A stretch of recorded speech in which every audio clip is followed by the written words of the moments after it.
It's the Security Weekly News, episode 252. I'm Doug White, and welcome to the week of 30 October 2022. Happy Samhain, All Saints Day, Day of the Dead, Orgy of the Walking Dead Day, or whatever you want to call today. Maybe just call it November, but whatever it is. We've got Elon Tweets, Microsoft, KELA, Chegg, Overclocking, ConnectWise, phone repairs, all that, and Aaran Leyland on the Security Weekly News. This is Security Weekly, for security professionals, by security professionals. We interrupt our program to bring you this important message. It's the show that keeps you up to date on the latest security news twice a week. Your trusted source for accurate security information and expert analysis. It's time for Security Weekly News. How is your business staying one step ahead of cybercriminals? Secure your email applications, network, and data with Barracuda.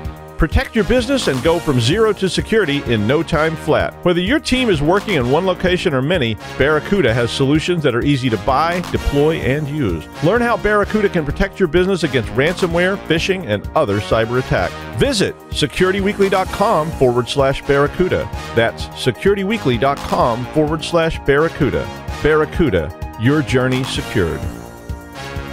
All right. Well, Microsoft said that their monthly update, their Patch Tuesday stuff from today, may cause domain join processes to fail with an error that has 0x AAC, so the hex, and then it also has 2732 in parentheses, which is what AAC and hex is, if you were wondering, like I was. I was like, I bet that number is what that is in hex.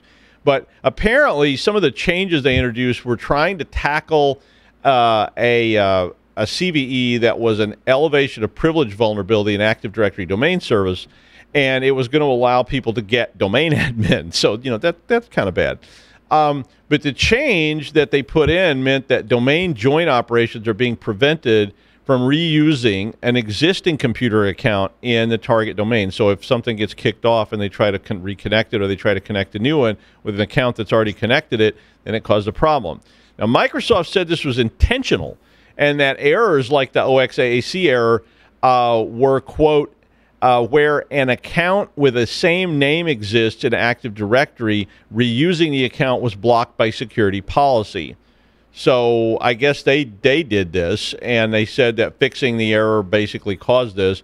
A workaround was provided, which I don't know about this workaround, but they had three different options. They said either perform the join using the same account that created the computer account in the target domain.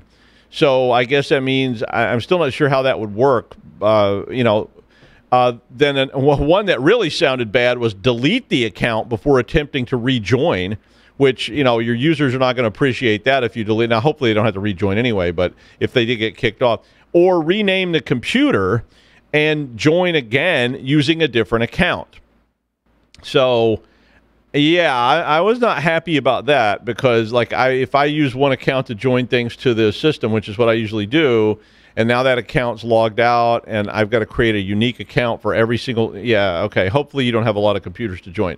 The problem that's out there does affect Windows 7 all the way to Windows 11, and it affects Server 2008 to Server 22. So basically everything. So sounds like a fun time. So yeah, if you're getting those errors. Hopefully everything's joined to the domain, you don't have any problems, but, you know, look out. Speaking of Microsoft, that mark of the web exploit, which used a malformed key to bypass the downloaded file warnings that we talked about last week, now has an unofficial patch. So if this was something that you were worrying about.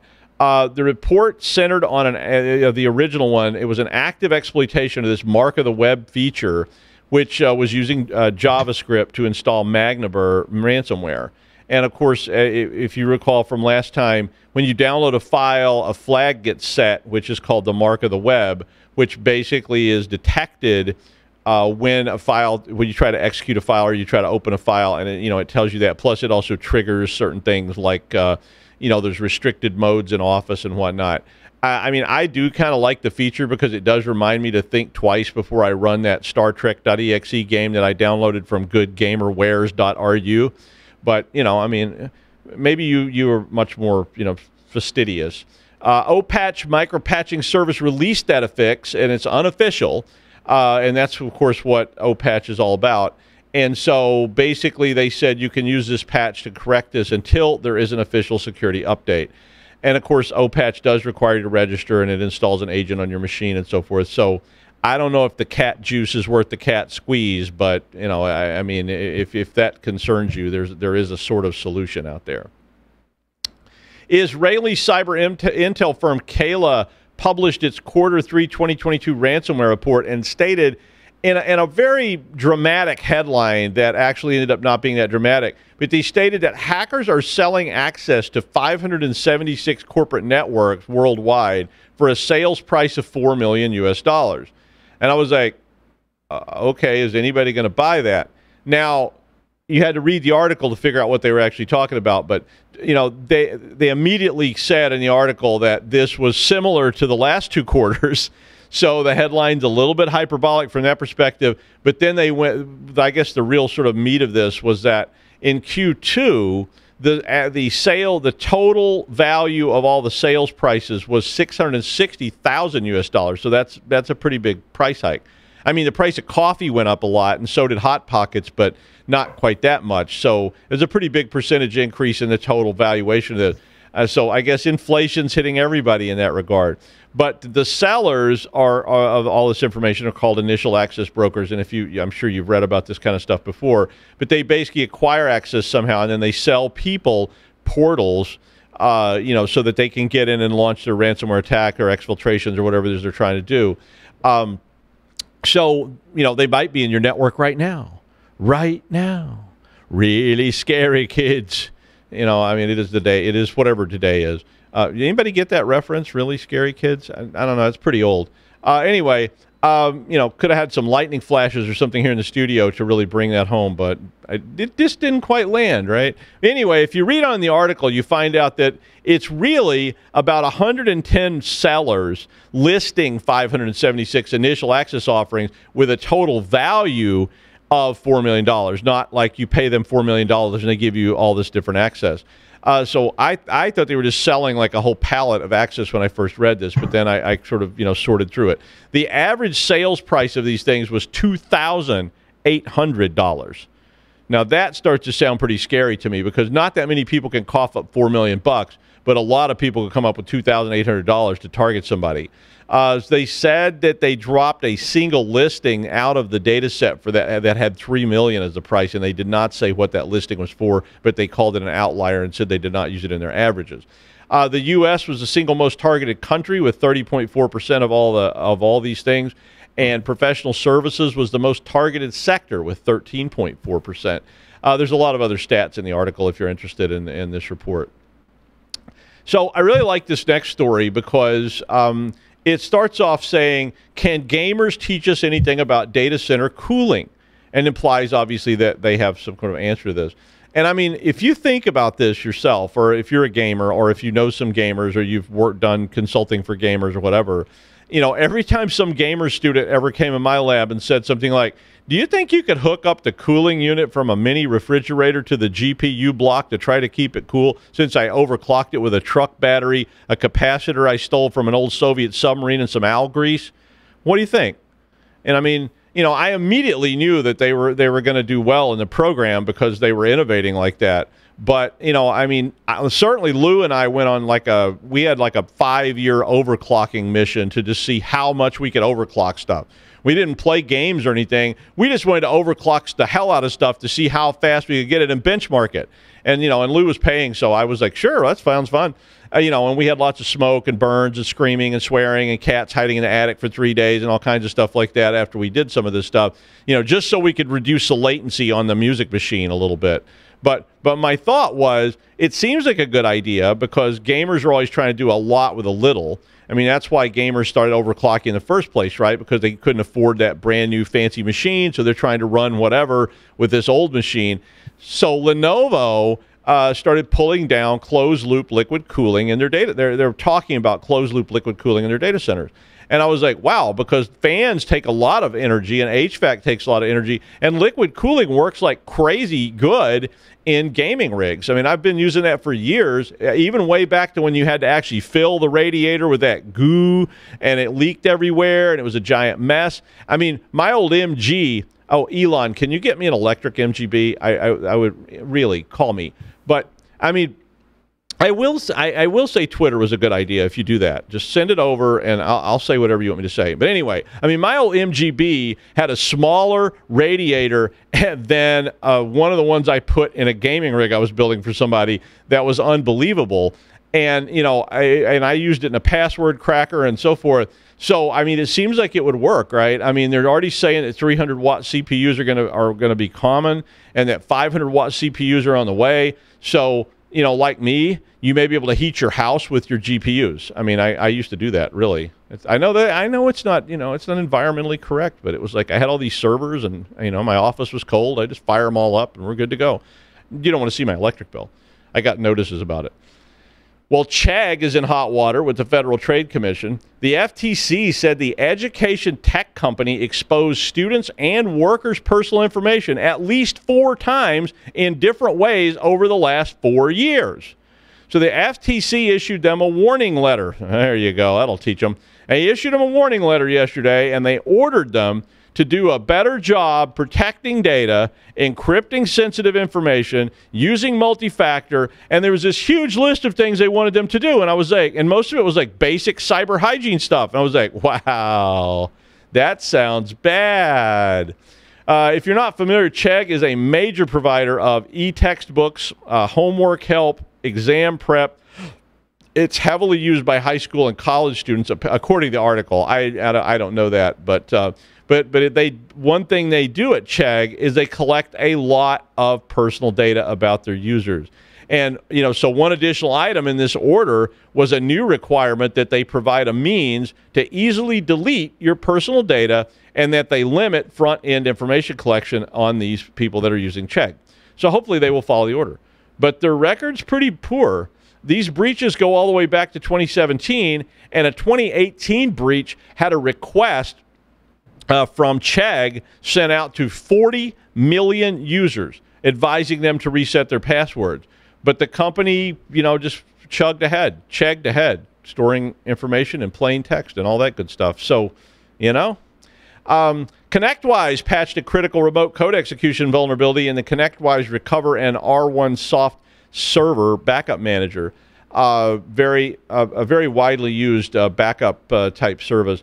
ConnectWise said they pushed out an automatic update on Friday. So if you've seen all these alerts and you're worried about them, if you have automatic updating turned on your ConnectWise R1 Soft systems, that was pushed out to both cloud and client instances of ConnectWise server. But they did urge immediate upgrade of the R1 Soft product to the 6.1, 6.4 version that they released on Friday. ConnectWise said that Huntress informed them of the issue some time ago. Huntress said they gave them 90 days, and then there was some back and forth about when they were going to release this proof of concept. But Huntress had developed a proof of concept, sent it to them, apparently didn't get a response, and then started pressuring them to actually do something. The exploit involved, according to the quote, said improper neutralization of special elements and outputs used by a downstream component. I'm not exactly sure what that means. But Huntress said, and I think I trust them more, Huntress said the bug was tied to an authentication bypass vulnerability in the ZK Java library, which is bundled with the backup manager. So, you know, yeah, that sounds more plausible. I guess that's the same thing. It's just how you say it. A Shodan scan on, I think they did it on Friday, showed more than 5,000 vulnerable systems and said that many of these systems were managed service providers, so that the total number of vulnerable systems is likely much higher. So you may want to verify that if you are using one of these as a third party, or you're supporting one of these, that you have updated it and that it did indeed update. I did want to send you this story about phone repairs too. More of a sharing kind of thing, but there's been any number of cases, including, you know, some sort of infamous conspiracy type ones like Hunter Biden's laptop and so forth. I've seen a couple of cases. I did a case where a repair tech took photos off people's phones I saw another case where they did that. There have been several cases where repair techs saw evidence of crimes and reported it. Other times they were just stealing people's photos of, themselves and whatever kind of photos they had. But repair techs can access those devices when they're left at the shop. And, people take phones to shops all the time because even though Apple and Samsung have now started grudgingly allowing people to do self-service repair programs, iPhone repair, it's not just for everybody unless you have some really tiny little hands and really good eyes because, boy, there's some compact, heavily engineered stuff in there. I used to try to work on them, and it was very, very tedious. And not everyone out there that breaks their phone is going to be comfortable disassembling it and putting it back together to replace the screen. So the story that I attached is about securing your data and has some tips for how you might secure the data before you take your phone in to be repaired. Another issue in this is, of course, SIM swapping. If they can grab your SIM info, they can obviously create new SIM cards and so forth, and there have been cases of that. A lot of modern phones no longer have physical SIM cards, so you can't just, the old days you just took the SIM card out and gave it to them. Today, you can't really do that. So there are definitely some issues with this. Their advice on that matter was to contact, your provider and advise them that you're having your phone repaired. So there's a lot of tips in the article. Some of them are good tips. Some of them are not so great, but basically, it would help people take proper action before they drop their phone off at some storefront for a few hours and hope that nothing bad happens. Well, when he's not superheroing in some distant land, he returns home. No, that's it. That's the whole thing. Please welcome Aaran Leyland. Thank you, Dr. Doug. It's so good to be back. And yes, I'm back. Okay, on the Security Affairs website yesterday, there was a nice article from Mr. Paganini. Hopefully I've not destroyed your name there, sir. But it talks about the infamous WannaCry ransomware attack, which I'm sure everybody listening to this show heavily knows about. So you may ask why I go back to 2017, but I'll tell you. This article, and I'm sure we all know, I'm sure most of us know, I'm sure your boards know, that organizations have not learned from the devastation caused by WannaCry. So I'm going to use this example to hopefully push you to prioritize this ransomware. And yes, I've been away for quite a while, and coming back, maybe I thought that, ransomware will have done something to stop ransomware, but no. Ransomware is still there at the forefront of all our issues. Okay, I bring you back to early afternoon on Friday the 12th of May 2017, when the media broke the news of a global computer security attack carried out through a malicious code capable of encrypting data residing in information systems, and then, of course, demanding a ransom in cryptocurrency to restore them. If my memory serves me correctly, it was about $300 or something like that. But anyway, WannaCry ransomware was born. So transmit it by email, phishing, social engineering methods, or simply directly through the public network by exploiting a protocol flaw in the connected devices, which we'll talk about in a bit. So the malware proceeded to encrypt computer data using RSA public key asymmetric encryption techniques, and then of course it multiplied in the affected network through an NSA code called Eternal Blue. Thank you, NSA, or the contractor that left that on a machine where it could be nicely stolen, packaged, and sort of sold. Anyway, so this exploited a vulnerability in the network file sharing protocol server message block, SMB, which was used by, or a newer version is still used by, Microsoft Windows systems. And the infection chain, more interestingly, was divided into 4 stages. So the malware was installed through a dropper, which is a program executed by opening an attachment to a deceptive email, normally with a fake PDF or a doc file or something like that, or maybe even something a bit more creative. That means these days you don't even have to open something. So there we go. The dropper, once copied on the computer, attempted to connect to a site, and only if the connection failed, it proceeded to install two components, CryptoLocker and an exploit. The CryptoLocker obviously had the task of encrypting the data of the affected system, and the exploit was to infect the victim's local network, letting it spread. This wasn't properly updated, which we'll get to later, and that was through the SMB protocol vulnerability. So the encryption scheme implemented by WannaCry used, as we said, asymmetric encryption mechanism based on a public and private key pair generated using two prime numbers.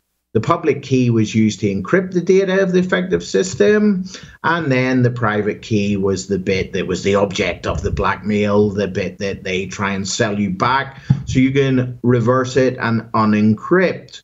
It used the RSA algorithm, and its effectiveness was based on the mathematical principle according to which it's easy to calculate the product of two even very large prime numbers, but the reverse process, which is decomposing the product to find which two prime numbers are used in the factors as factors, is much more difficult. You'll have to believe me on that, as I believed Professor Dr. Bill Buchanan in the School of Computing at Edinburgh Napier University, who taught me about cryptography. Hi, Bill, if you're listening. Very good course, very interesting. Head still full of RSA. Anyway, in order to spread the ransomware within the victim's network, the exploit component exploited a flaw in version 1 of SMB protocol. And that was, SMB was to provide shared access to files, printers, serial ports, and other communications between network nodes, which, as Maersk found out, heavily reported that to a nearly cataclysmic effect of bringing them completely to their knees. But they finally got a grip of that. But yeah, so the first phase of the infection was conducted via an executable that was scanned the network port 445. I'm sure that's ingrained on most of our brains since 2017. And that's obviously the port number for the SMB. The second phase, once access was gained to a computer, the malware would create and execute a copy of itself on the system. Then once the access is gained to a machine, the malware creates and executes a copy of itself. Since the SMB protocol flaw catalogued by something we'll all remember probably, common vulnerabilities and exposures, I hear you shout it out, the number CVE 2017-0144, and this allowed the execution of arbitrary code, oh no, that is really bad, by remote users locally, if the operating in question hadn't been updated. More to that in a minute, and that patch will also be ingrained on our memories, MS17010, and then just because that patch wasn't there, that's why it was so successful, because nobody had patched. Well, not nobody, but everybody that got infected hadn't patched. Really, really bad. But the contagion was able to be stopped. Ask me how, because I can tell you. The malicious code only how can I say that word? Proliferated. The malicious code only spread if it was verified that a public site was in fact non-existent. And that was a really weird sort of URL, but only the registration of that domain subsequently created the condition, or kill switch as we call it, for the malware to stop spreading. And famously or infamously, the domain was registered by Marcus Hutchins, who there's a documentary about named WannaCry, the Marcus Hutchins story. And there's been quite a few books, and if you've not looked into Marcus before, he's definitely an interesting character.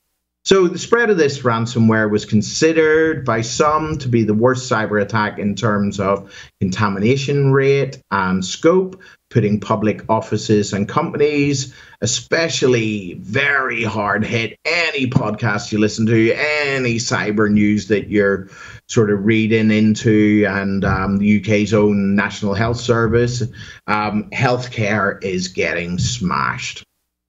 I really feel sorry for people working in that area.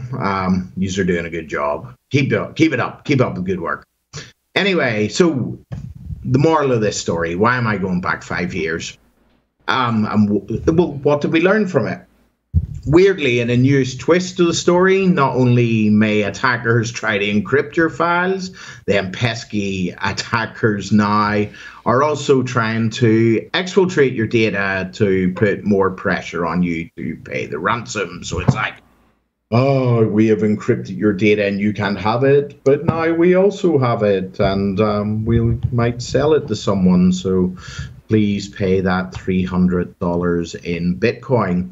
So yeah, so them threatening to publish the data if payment's not made, you really need to take measures to minimize the impact of data theft.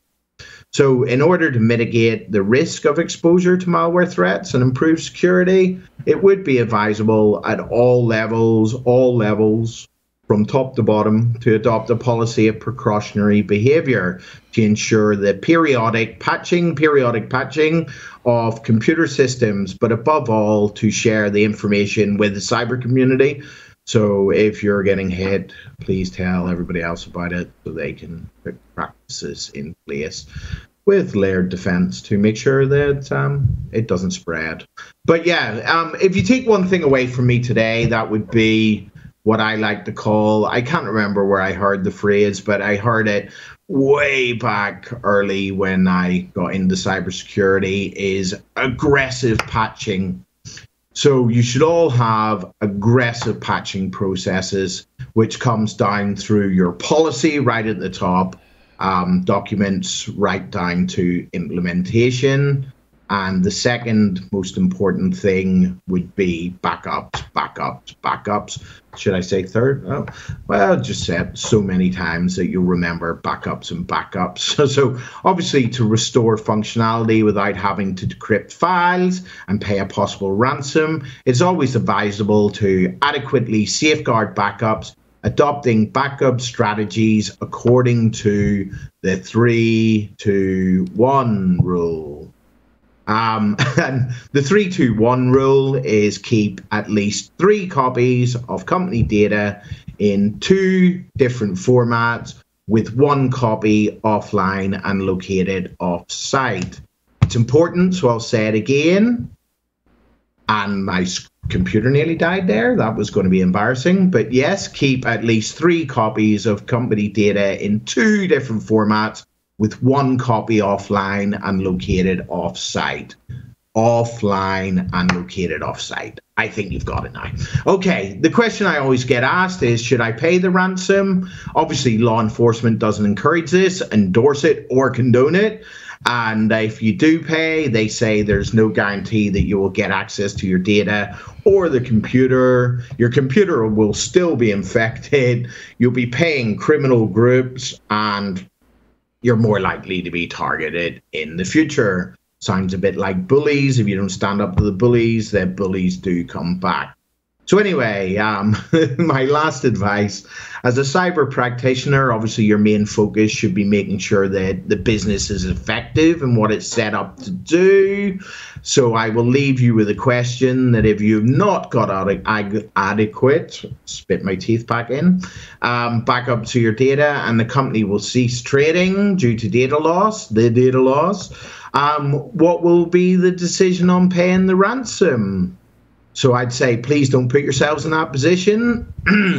Although, more importantly, I would game the situation with the required people before you have to do it for real. And in the show notes, I've put a link to the UK's NCSC website, which has great information on mitigating malware, especially ransomware attacks. And obviously there, the UK doing some good work in the cyber arena. Although, if reports in the media are to be believed, not keeping their prime minister's phone very safe.